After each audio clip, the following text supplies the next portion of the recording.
घेतली आहे. काय ठरले?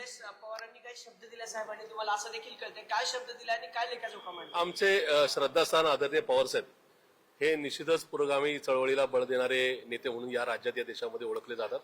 आदरणीय पवार साहेबांची पक्षप्रमुख म्हणून या संदर्भात माझी आज सकाळी भेट झाली. आदरणीय पवार साहेबांनी मला वेळ दिला त्याबद्दल मी त्यांचे मनापासून आभार मानले.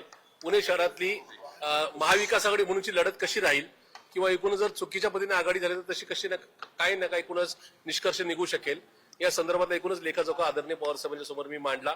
साहेबांनी त्यासाठी खूप सारा वेळ दिला. या सगळ्या चर्चा झाल्यानंतर आदरणीय पवार साहेबांनी एक गोष्ट क्लिअर केली आहे की पुणे शहरामध्ये आणि राज्यामध्ये आम्ही महाविकास आघाडी म्हणूनच निवडणुका लढवणार आहोत. माझ्या एकूणच माझ्याबरोबरच्या झाल्याच्या चर्चेनंतर आदरणीय पवार साहेबांनी प्रांताध्यक्ष मान्य शशिकांतजी शिंदे साहेब यांना कॉलवरून योग्य त्या संदर्भातल्या सूचना सांगितल्यात. त्याचबरोबर मान्य शशिकांत शिंदे साहेबांची माझी चर्चा त्यांनी ऐकून घेतली आणि मान्य शशिकांत शिंदे साहेबांनी या संदर्भात स्थानिक युनिट किंवा एकूणच पुणे शहरातला एकूणच नका पक्षाची कार्यकारिणी यांनी जे मत व्यक्त केले त्याप्रमाणे महाविकास आघाडीचा निर्णय घ्यावा अशाच प्रकारच्या त्या ठिकाणी त्यांना स्पष्ट संदेश दिलेला आहे. आणि मान्य शशिकांत शिंदे साहेब हे सुद्धा महाविकास आघाडीच्या विचाराचेच आहेत. त्यामुळे आदरणीय पवार साहेब, आदरणीय सुप्रियाताई आणि मान्य शशिकांतजी शिंदे साहेब ही सगळी मंडळी महाविकास आघाडी म्हणून पुणे शहरामध्ये लढण्यासाठी आमच्या यंत्रणांना सज्ज करण्याचे आदेश देत आहेत. ही निश्चित स्वागतार्ह आणि आनंदाची बाब आहे. तुमच्यातलेच काही लोक अजूनही प्रयत्नशील आहेत की त्यांचं म्हणणं की नाही दोन्ही राष्ट्रवादी एकत्र झाले पाहिजे तर आपण निवडून येऊ वगैरे असं की आदरणीय पवार साहेबांच्या राष्ट्रवादीचं घर मोठं आहे. एका दुसऱ्या व्यक्तीचं वेगळं मत असू शकतं पण त्यांचं मत म्हणजे पक्षाचं मत नाही. शेवटी पक्ष म्हणून कार्यकर्त्यांनी जो झेंडा हातात धरून ठेवलेला आहे. पक्षाचे सिनियर सुद्धा खूप सारी मंडळी आहेत जे महाविकास आघाडीचे म्हणजे काँग्रेस त्याचबरोबर शिवसेना उद्धव बाळासाहेब ठाकरे पक्षाला बरोबर घेऊन जाण्याचे विचाराचे आहेत. आणि त्याच्यामुळे या सगळ्यांचे ज्यांची काही मतं आहेत ती सुद्धा आदरणीय पवार साहेबांच्या समोर मी ठेवली. पण त्याहीपेक्षा कार्यकर्त्यांची जी नाही का मतं आहेत जे इच्छुक उमेदवार आहेत किंवा ज्यांनी मागच्या काळामध्ये आंदोलन बैठकांच्या माध्यमातून पक्ष जिवंत ठेवला अशा कार्यकर्त्यांची मतं व्यक्त केली. पवार साहेबांचा किंवा पार्टीचा वेगळा विचार नाही. आदरणीय पवार साहेबांनी इथं आपण महाविकास आघाडी म्हणून जावं अशा प्रकारचे स्पष्ट सूचना माझ्यासारख्या कार्यकर्त्याला केलेल्या आहेत. त्याचबरोबर मान्य शशिकांत शिंदे साहेबांना पक्षाची पुणे शहराची भूमिका आज संध्याकाळपर्यंत माध्यमांच्या समोर ही जाहीर करण्याच्या संदर्भातला संदेश दिलेला आहे. शशिकांत शिंदेची काय भूमिका आहे? माननीय शशिकांतजी शिंदे साहेब पुणे शहरामध्ये काँग्रेस, राष्ट्रवादी काँग्रेस पार्टी, शरदचंद्रजी पवार पक्ष, उद्धव बाळासाहेब ठाकरेंची शिवसेना आणि एकूणच आमचे समविचारी पक्ष जे महायुती व्यतिरिक्त पक्ष हे पुणे शहरामध्ये एक चांगला पर्याय देण्याकरता एकत्रित लढतील अशा प्रकारची घोषणा आज संदर्भात नक्की करतील.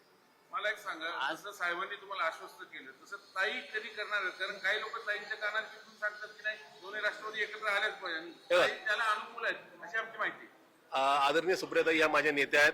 ताई वेगळ्या विचाराच्या नाहीत. किंबहुना काल परवापर्यंत लोकसभेमध्ये सभागृहामध्ये त्यांनी ठणकावून सरकारला या ठिकाणी झाडण्याचा प्रयत्न केलेला आहे.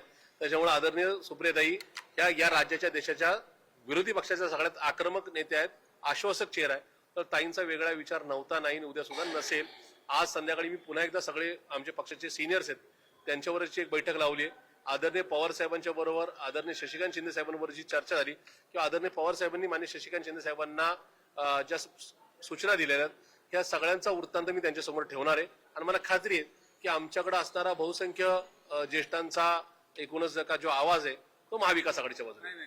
तुमच्यातलीच काही ज्येष्ठ मंडळी म्हणतात की नाही दोन्ही एकत्र आले पाहिजे. तुम्हाला माहिती आहे, मी नाव सांगत नाही आता, पण त्यांचं म्हणणं की तुम्ही ही भूमिका जाहीर करताना आम्हाला विश्वास घेतलं नाही. मुळात मी अशा प्रकारची कुठली भूमिका जाहीर केली होती. मी पार्टीचा अध्यक्ष या नात्याने आपल्या युनिटचं काय म्हणणं आहे, पुणे शहराचं जे युनिट आहे पुणेकरांचं काय म्हणणं ते मांडलं होतं. त्याच्यामध्ये कुठं इमोशनल ब्लॅकमेल किंवा कुठला इशारा दिला नाही.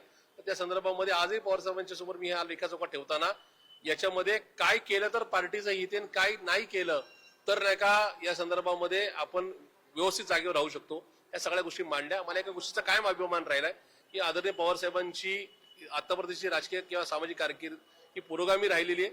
पुणे शहराला नेमकं काय हवंय, कार्यकर्त्यांना काय हवंय आणि काय नकोय हे पवार साहेबांना नक्की कळतं. पण आता विशाल तांबेंसारखी काही मंडळी ज्यांनी जाहीरपणे तुमच्या विरोधात भूमिका घेतलेली आहे असे आणखीन काही आहेत त्यांचं मतपरिवर्तन कसं करणार? असं आहे की आम्हाला राष्ट्रवादीसोबतच जायचं. जसं बाहेर लोकशाही तसं आमच्या पक्षात पण लोकशाही आहे. त्याच्यामुळं जी काय नावं तुम्ही घेतलीत त्यांचा एका दुसऱ्याचा वेगळा विचार असू शकतो. त्यांचं मत नका विचारात घेणं, त्यांचं समजून घेणं आणि त्या संदर्भात स्पष्टीकरण देणं एवढं माझ्या हातात आहे.